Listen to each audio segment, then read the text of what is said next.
Welcome back to another episode of Anyway Moving Forward. And this is a very exciting one because we are now in the safe space finally. Woo!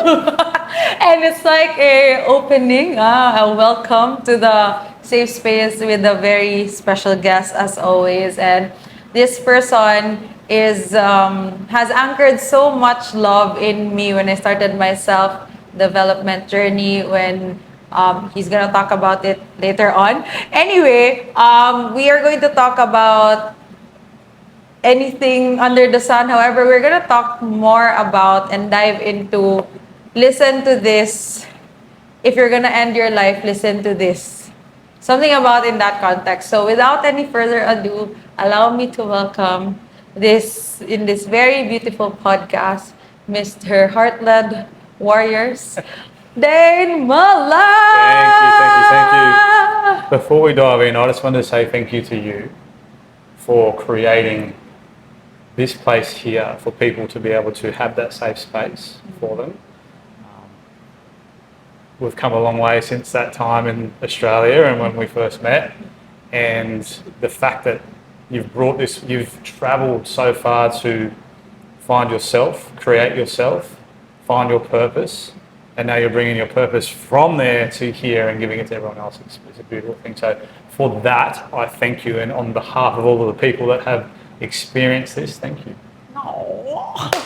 And you were also the person who, because we did a little sort of event before, and he was the person who really anchored so much love when I was on an evolution phase. And every time I talk to Dean, it's always grounding. He always goes, brings me back to my center. And oh, he's also the one that officiated me finally in front of everyone. I got married, and it was really an honor to have you with us and to be the one to bring us back to love. And not just that, even prior to the wedding, you have done so much for not just for me and my husband, my family, and to where I am now. So also with that, I am really grateful, Dane, for your beautiful, just your beautiful soul. And I know a lot of people can relate to that. And Thank you. yeah, they know, like, you have also saved, just a quick intro again, he has also saved thousands of Australians, not just Australians, Filipino touch lives. And now I'm so excited for this journey. And I'm also excited for them to hear your story as well, and how you are this person, Heartland Warriors, aka Dane Muller, and aka the father of many, many children. Before that, introduce yourself to everyone. So just quickly, you said I've saved thousands. I've only saved one person. That was myself. We just provide the space and opportunity for others to be able to do the same. So I truly believe that, yes, I've only saved one life, and that is my own. But by doing that, I have created a ripple effect for others to do the same. And you can only save yourself. I truly believe that. So, yes, thank you. So yes, I am Dane. I am the creator director of Heartland Warriors. It is a movement, a space, a family. Back in Australia, though, we are definitely connecting to a lot of people around the world. And it's not, I originally started it for men. I really did. Because there was some training that I was doing, and there was men's work, so-called men's work, brought into the room. And it changed my life. It really did. I started the men's retreats and then had a lot of women reach out. And then we created the women's retreats. And I realised that it's not men's work, it's everyone's work. It's it may have started as men's work for men's groups, though the women need this work too. So it's everyone's work. I truly feel that. Yeah, I love it. So before that, I'll just pause for a while. Pause, guys. I'll just turn on this light. Oh yeah, it's purple. Lip cut, let's go. All right. So, first and foremost, Dane, the question that I wanted to ask you is, because the topic is related to why listen to this if you're thinking of ending your life. Like, What's the message for them?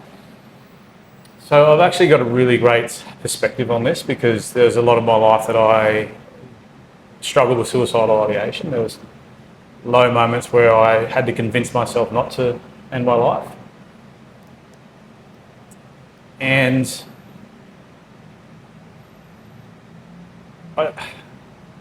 we need to find our way back to love.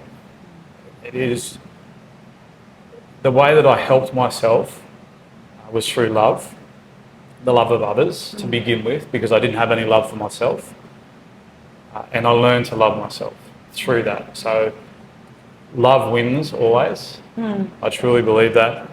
And the quickest way to learn to love yourself is through gratitude. And I feel there's going to be a lot of people in your life, if you are struggling with suicidal ideation, the one thing I will say is there will be a lot of people that will support you to some capacity, though no one is able to do it for you. It was the most beautiful line or sentence I received from my wife was, "Nobody's coming." It was actually nobody's fucking coming. I was in the bottom of the shower. Again, this is the first time my wife had heard of these feelings that I had around myself. And she told me those words, and they were the most beautiful, loving words I've ever heard. At the time, I didn't feel like they were love, because what is love? Love to a lot of people is the loving, the happy, the good stuff joys, that everyone associates with love. But love, when you need it most, is the tough love. And that's what I received, and that's what and it was the toughest love coming from the most beautiful place of love at the same time. So yeah, so my biggest thing that I will share is learn to, when you have a realization of no one's coming to save you, that will set you free. Because again, at the time, it wasn't something I wanted to hear. I needed to hear it, and then it was a few days later, it just landed for me, and I just went, nobody's coming. Yeah. I've got to change things about myself to change myself. That's true. Yeah. And what do you think is, going through the mind of those people having those ideation, like what's happening, like... I mean, everyone's different with how they feel and see and think about themselves, though. I would say through myself and most of the people that I've worked with that have had suicidal ideation, it's a massive self-worth piece. Self-doubt, self-worth, no love for themselves, all of those things. It's just a huge, huge piece, and it's so many people. It's so common. I think the statistics are around 88% of adults throughout the world have had suicidal thoughts. So it's really, and it may be one thought or two thoughts, though one or two thoughts is too many. And it all comes back to a self-worth piece. And it can be from, I want to kill myself, why am I here, what is my purpose, lots of things like that. A lot of people mix up suicidal ideation with just, I want to kill myself, but it's a broad spectrum. So. What led you, though, at that time in the past to have those thoughts? When I was a really great young sportsman growing up, and it's how I felt like I received love. So I would win or succeed playing sport, no matter what the sport, and then I'd get praise and recognition from my family, and that's how I thought that's what I thought I had to do to receive love. My own thoughts, I was never told that, that was just my own perception of that. So any time that I wouldn't succeed on a sporting field, I'd really beat myself up. And this started when I was 8 years old. So I would, if I was to lose a game or I didn't play very well, I would just beat myself up. And it got worse and worse as I got older. Moving into high school and my early adult life, I was close to playing professional sport in Australia. And that didn't happen through my own doing, and that was from self-doubt, self-worth, not thinking I was good enough to succeed in something that I was actually really good at. And because I didn't do that, I felt like I'd let all of my family down, all of my friends down, let myself down. And then again, the ripple effect of those thoughts just kept on compounding. And over time, moving into business for myself, business didn't succeed. I kept on messing up things in relationships, messing up things with my wife, my family. So those feelings just kept on. It was just a snowball effect of those feelings until there was a point of Breaking. yeah. Yeah. So where was it like? Because most often these not good enough came from voices, like familiar voice. Is it your parents or is it like everyone else or No, is it mainly of who? no one ever told me I was not good enough other than myself. Probably my greatest realization was a moment where I realized that I had told myself that and I believed it, because my family, in their own way, were my greatest supporters growing up. They didn't care if I succeeded on the sporting field or not. They loved me anyway, you know. So it was just my own perception of how I thought I was receiving love, and it was more through attention. I know now that that's not the case, and it was all me. Yeah. So and I hope that anyone that's dealing with anything in their life, that when you have that, I hope that everyone gets to have that realization at some time in their life, because it is the most beautiful thing when you accept all of the choices that you've made in your life, why you've hung on to those stories, just complete radical responsibility for everything in your life. And yes, I know when I was young, I didn't have the tools and resources to help move through that. But as an adult, I do and did. So I decided to change that story around. I had of myself through that. So Yeah, and that's really beautiful. And of course, for people who's already gone through personal development, it's easy. I mean, like, it's still a challenge for them to go through that. However, what's your advice to people who really want to jump into, I really want to choose myself, and like, why is it so hard? Why do you think it's so hard for them to jump on that? Like, because yeah, I know I have to change. However, like, what's your thoughts on that? it's scary. It is. It really is. For a lot of people, it's scary. It's perception of scary. Society has this model of what self-development is, and it looks scary because you actually have to face your truth. And for a lot of people, that is scary. Though what we know, yes, I was scared when I first started looking into it, because I'm like, oh, I've got to be really honest with myself.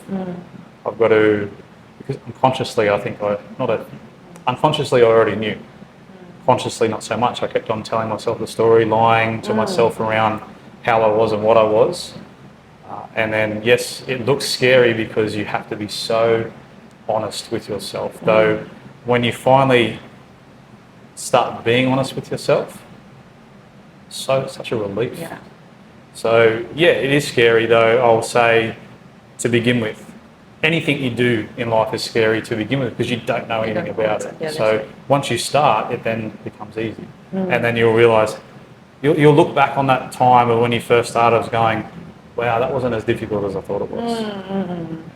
Yeah, and also because society has taught us to not do the things we're scared of because we'll be awakened.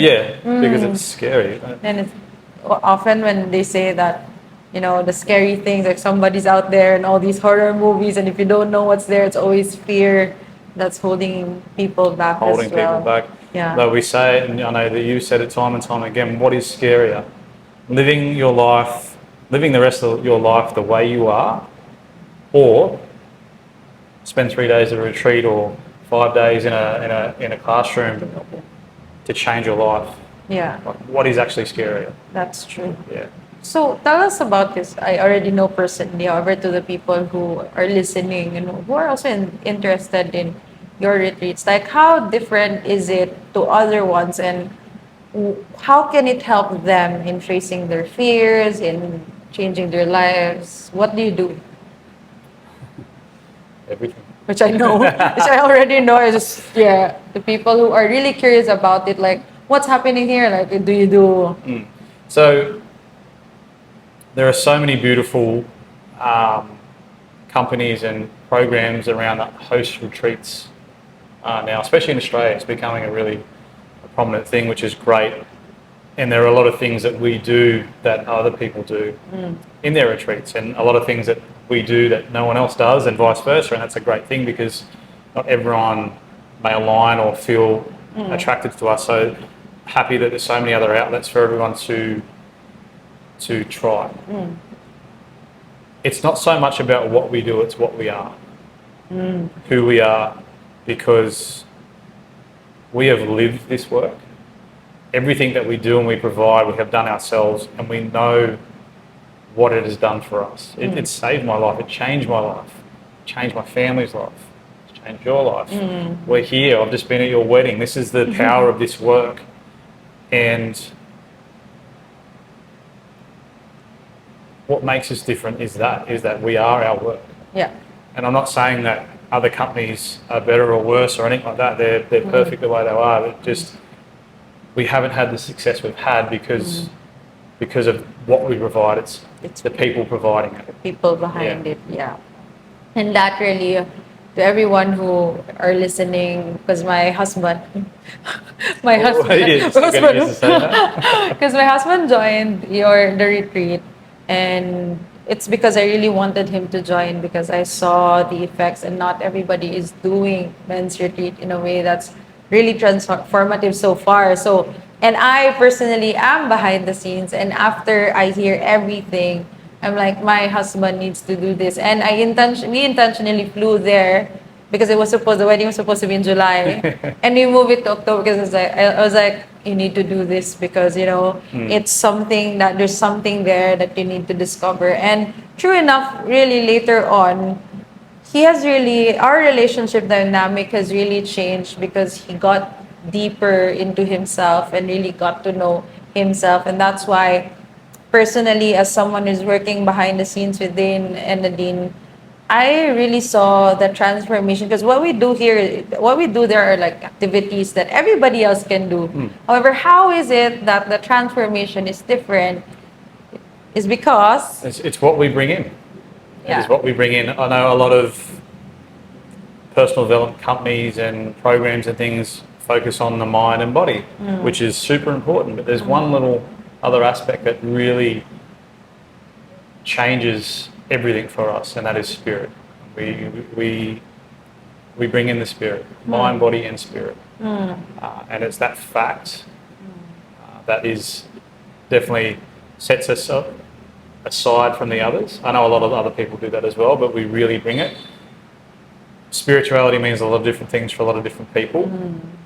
Though for me, I was brought up Catholic Christian and went to church and made a choice a very long time ago that I didn't believe in that and didn't believe in spirituality. I'd look at a spiritual person and go, what is this woo-woo stuff? Though I had no other choice or option to believe it the further I dove into myself. So spirituality to me means self.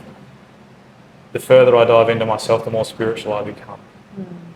And I think that's true for anyone, no matter the religion, deity or source that you believe in. The further you dive into your religion or spirituality, the further you will open yourself up. Yeah, and I guess diving into spirituality is being really honest with yourself. There's no other way to dive into spirituality until you're honest with yourself, because you will not open up your intuition. You will not receive what you're supposed to receive without being honest with yourself first. And what's your advice to people who are having difficulty or challenging moments in being honest with themselves?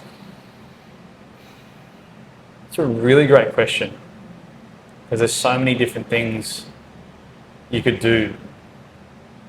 And most people, I guess, are probably worried about being honest with themselves because they know that they have to be truthful. They have to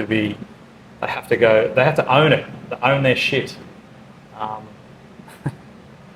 I love owning my shit because it is, again, I'm going to say it time and time again, it's such a freeing experience. You no longer, and we use the term, that backpack of bullshit. We've filled up our backpacks, our metaphorical life backpacks of all of our shit, our lives, all the stuff that we're carrying on, and it weighs you down. And it's time to let that go. So the people that are having trouble being honest with themselves, ask yourself why to begin with. and ask yourself, wouldn't it be easier to move through life without carrying that 20 kilos or 30 kilos of life shit with you for the rest of your life? I love that. And when was that exact time you started saying, There's been a few pivotal moments. Again, some people, like a self-development journey or a growth journey or a healing journey is dependent on the person. My trajectory was really quick, where others have been, and I've spent years doing it, but others have spent twice the amount of time in their journey as what I have. And that's okay. Like everyone has their own gestation period. But there's been a few pivotal moments where I have released that. It didn't happen all at once, but it happened in a quick succession. yeah, Because once I let go of some of that weight, by being honest about a lot of things to myself and to others, it felt like relief. I'm like, oh, this feels pretty good. I'm like, what's going on here? And then again, in a quick succession of time, I kept on being honest with myself, and I kept on feeling lighter and lighter and lighter, and it just gave me so much capacity within myself to feel more, do more, be more. So anytime that's I feel that weight, I ask myself the question: what am I carrying? What am I not being honest to myself about at the moment? And it could be something very minor, though.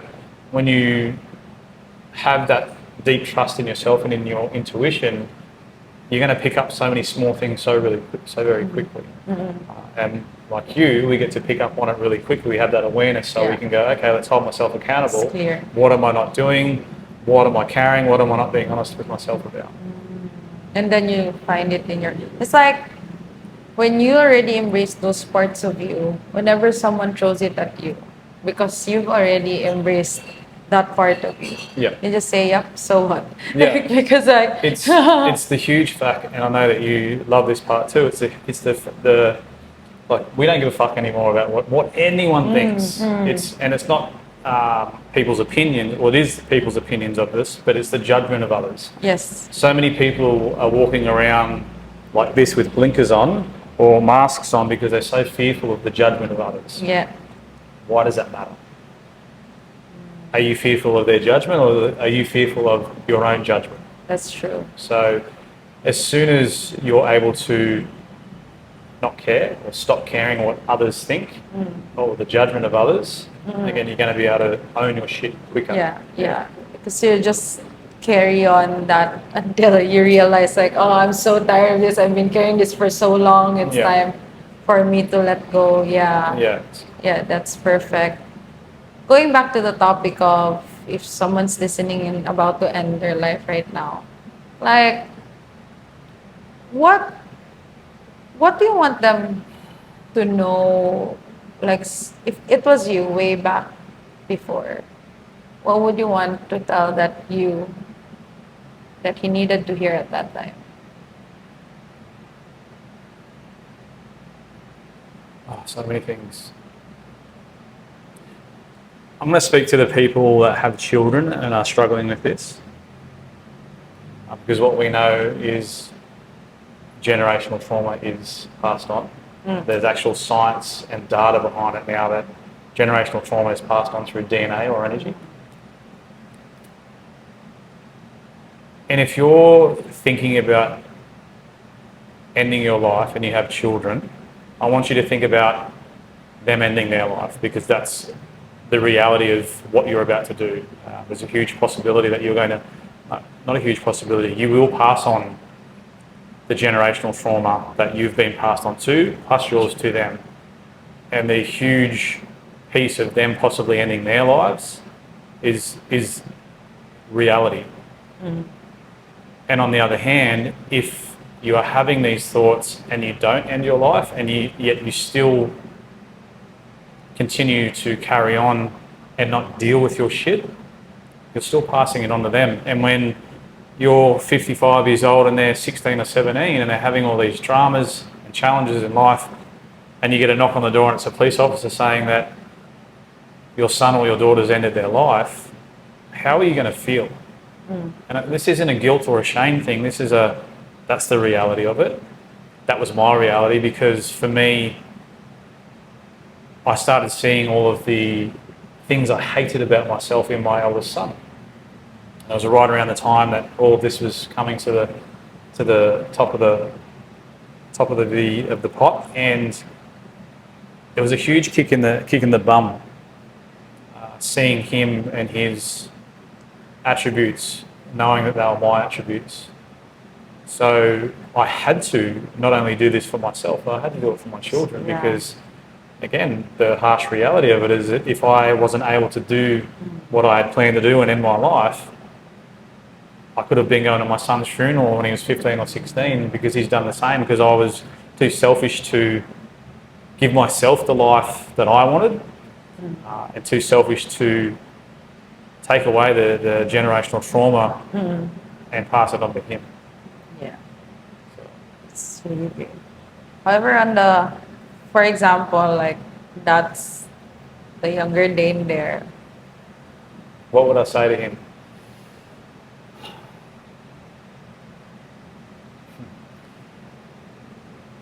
Everything's going to be okay. And there's so much power in okay. One of my first breathworks, it was a message I received from my grandfather. And I mapped that across to everywhere in my life.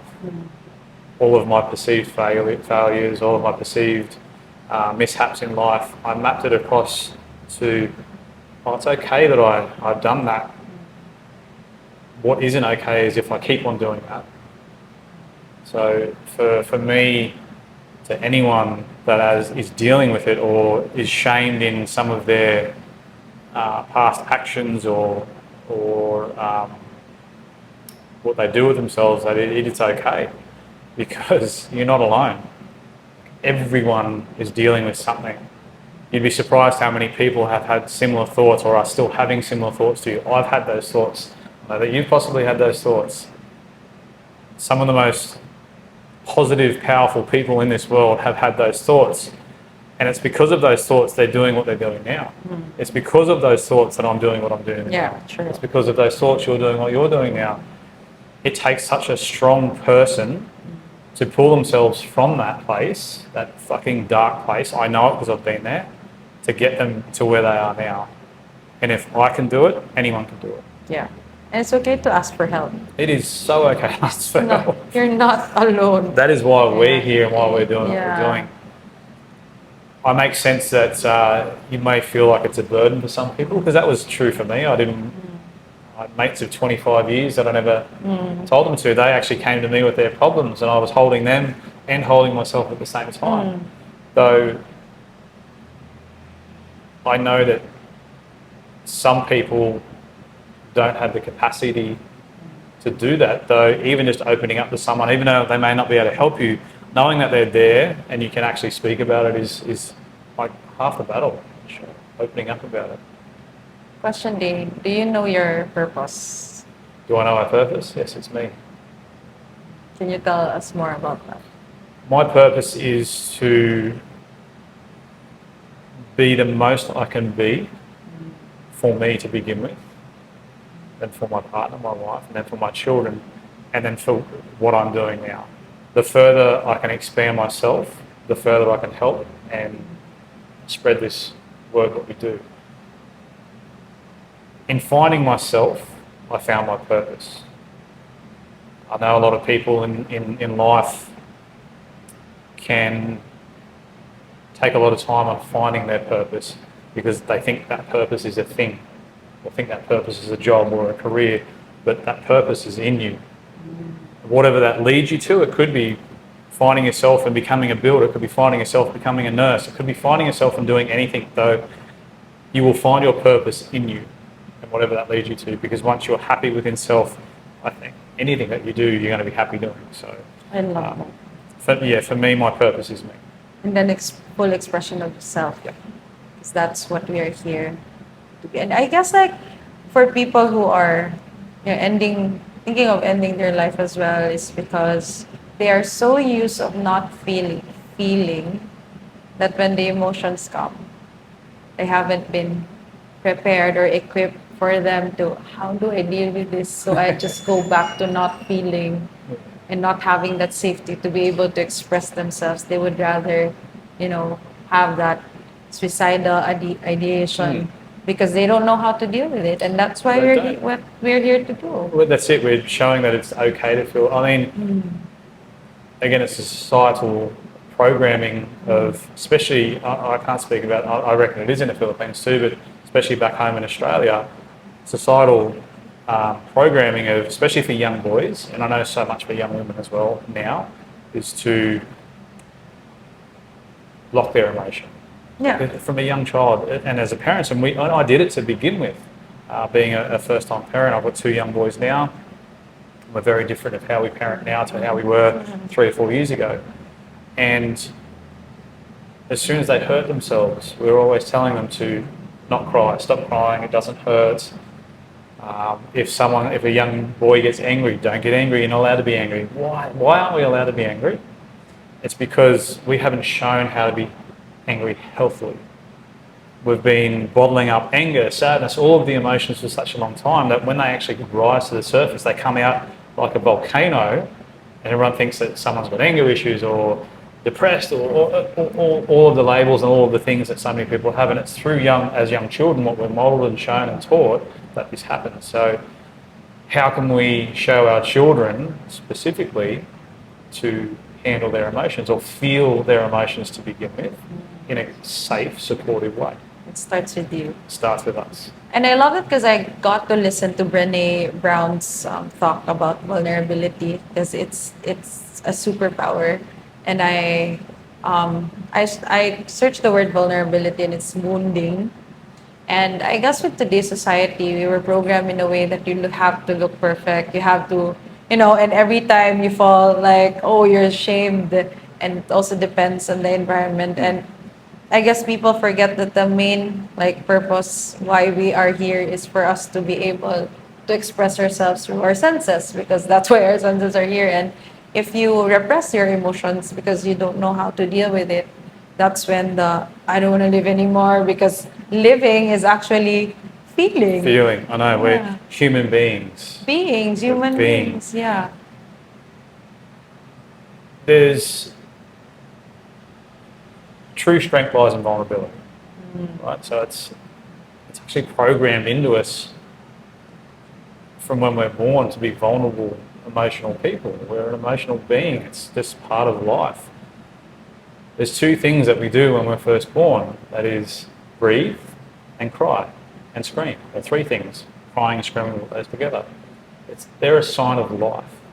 True. So why on earth are we telling ourselves and our children and the younger generation to not feel, not cry, not do all these things?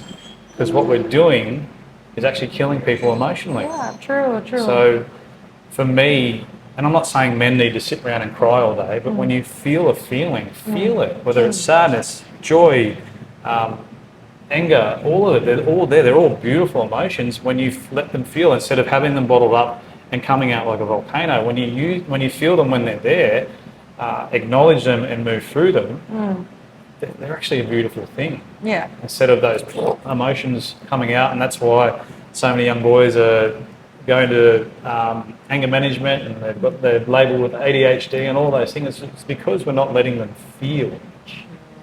So what's your opinion about ADHD? Superpower. I believe everyone in this world has some form of ADHD. Everyone does.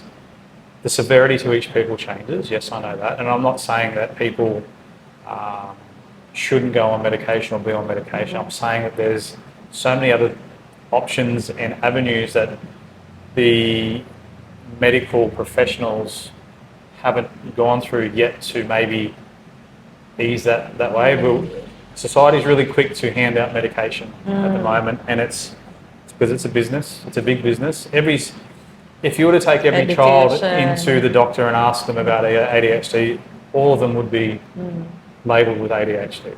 It's just it's in everyone. Again, the severity changes. Look at Nadine. She would be definitely given the label of ADHD. Me too. So it's her superpower because she's able to focus on something so purposefully. It's when we aren't able to focus on something that gives us passion or drive or something like that is when we get bored, and that's when those tendencies come out. So let's help young children. Let's help adult. Like this, how many adults now are being diagnosed with adult ADHD? It's because they don't fucking like what they're doing. I get that everyone needs to have a job and do this, but it doesn't necessarily have to revolve around your job. You can still be in a job and not necessarily like it, but love your life. So, Do you love life? And going back to the topic of feeling, how do you deal when you're encountering like anger, sadness to everyone who's listening, especially for parents? Like how can you how can they actually deal with it in a way that is safe? Because you for children or me? for adults. For adults. So it's really different for me now. Again, there's that awareness there of when I am feeling, and I'm not saying I don't have these moments of anger or sadness or anything like that, because I do. But there's an awareness there now of the questioning. I'm able to question myself, why am I feeling like this? What's happened? What have I done to cause this? Because everything comes back to self. Yes, there may have been a circumstance as to why you've gotten angry or gotten sad, but bring it back to self. What could you have done differently in that circumstance? What could you do differently next time? Having complete acknowledgement towards the feeling, feeling it, and then finding out why. Acknowledgement. How about for Madden, like how do you deal with it? Again, that's always a learning process as a parent, because your children are growing, getting older each day, each year, and they're going to be changing a lot quicker than what we change. So how we deal with it will change all the time. And here's the thing with change. People believe that once you have a certain way of being or a certain idea about something, that you need to stick with it. Change is great. So how we parented yesterday is probably going to be really different to how we parent in 6 months' time with both of our boys. Giving them the space to begin with when they're feeling any kind of emotion. Giving them space while feeling supported. Knowing that they're there. And it really depends on the circumstance as well. But let's just say they haven't done something or they've gotten in trouble and they're upset because of that, which is fair.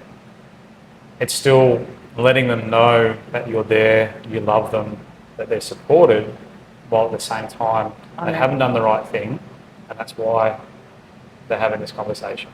And getting them, like what we found has been a huge help is making sure they make sense of why.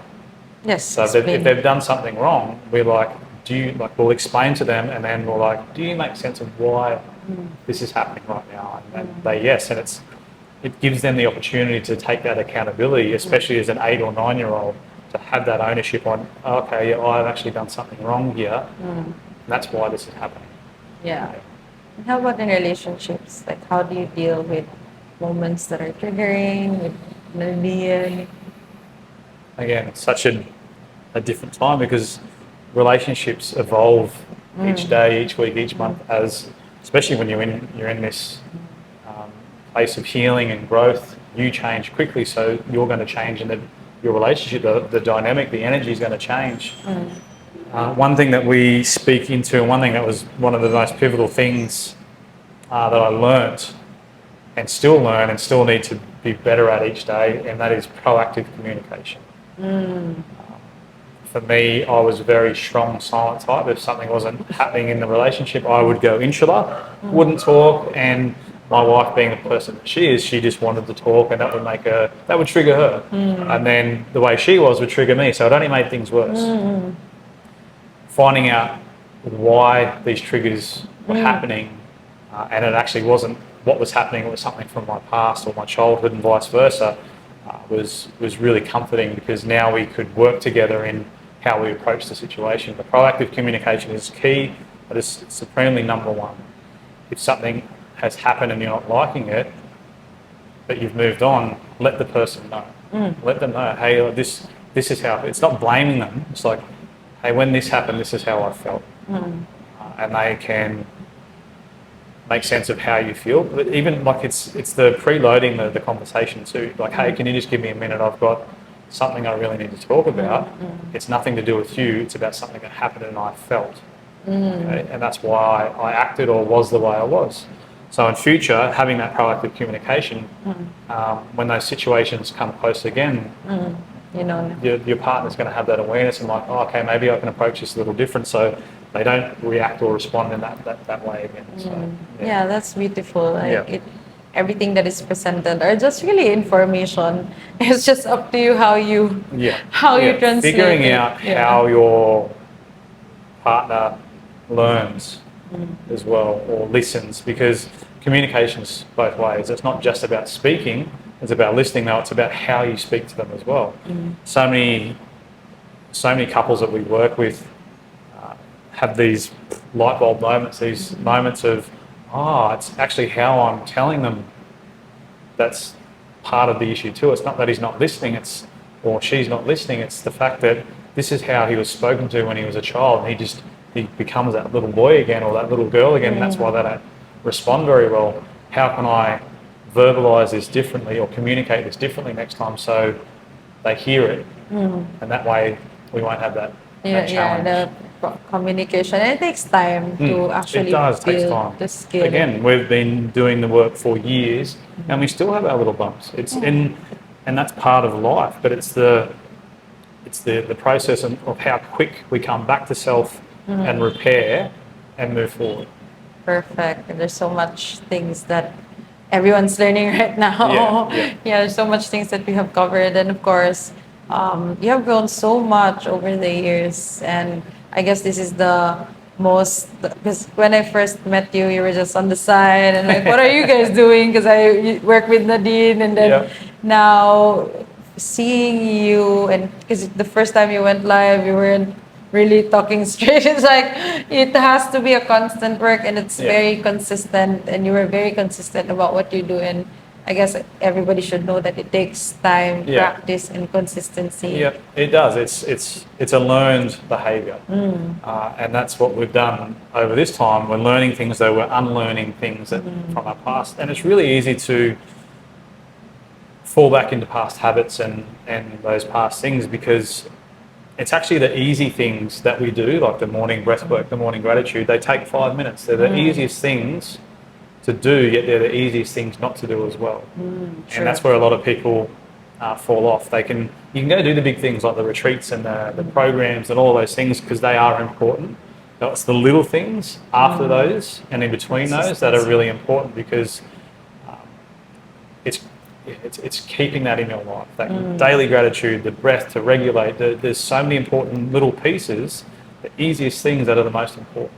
Yeah, and also the other day, Dane was just, his alarm was set, and then, it's a gratitude. So it can everything that you need is already there. The resources to remind you. Yep. If you really want to learn about it, there's no excuses. You just have to constantly remind yourself. I love that. I have 2 alarms set on my phone, morning and night, and they're gratitude alarms. And that's for my family, to practice gratitude together.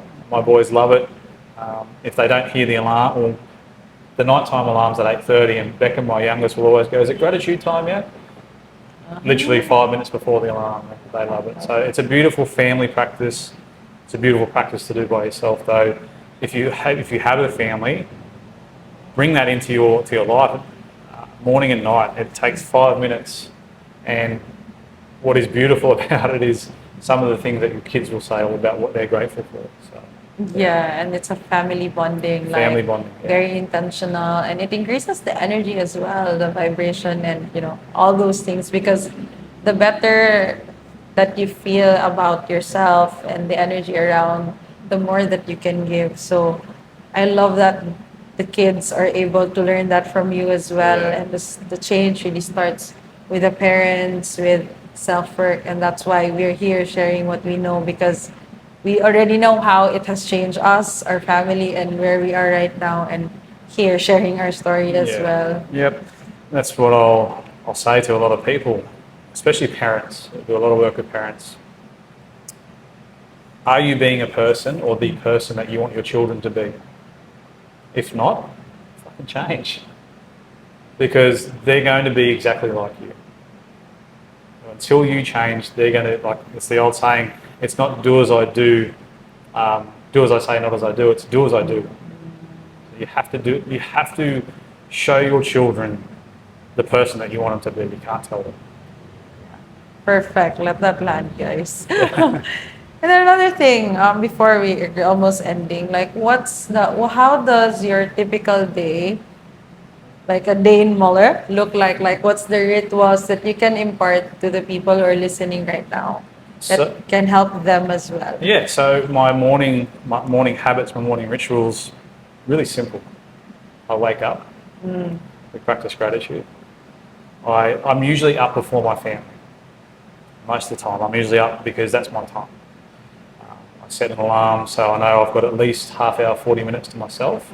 Again, I'll do my own gratitude practice, I'll do my breath, and just sit with myself.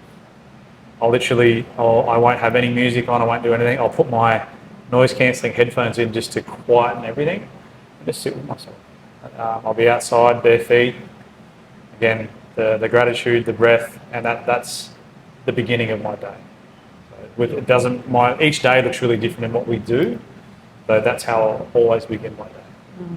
And by ending your day, how does it look like? Gratitude with the kids, and then time with my wife, which is really important. We live very busy lives, intentional though, and that's busy not with just work though, with life. We love life, we live life. And having 2 children, we homeschool, we travel full time. Sometimes it can be difficult to get time to each other or with each other, though it's really important that we do that. So, No, yeah, yes. No, yeah, yes. All right. Again, for everyone who's going through things at the moment, like what can be their next steps? Like if they're listening to this right now, what's your advice on what they can do if they're there, the same place you were years ago? Like what can they do next for them? use your voice. Use your voice. Not only use your voice for others to hear, use your voice for you to hear. It's really important that you start listening to yourself.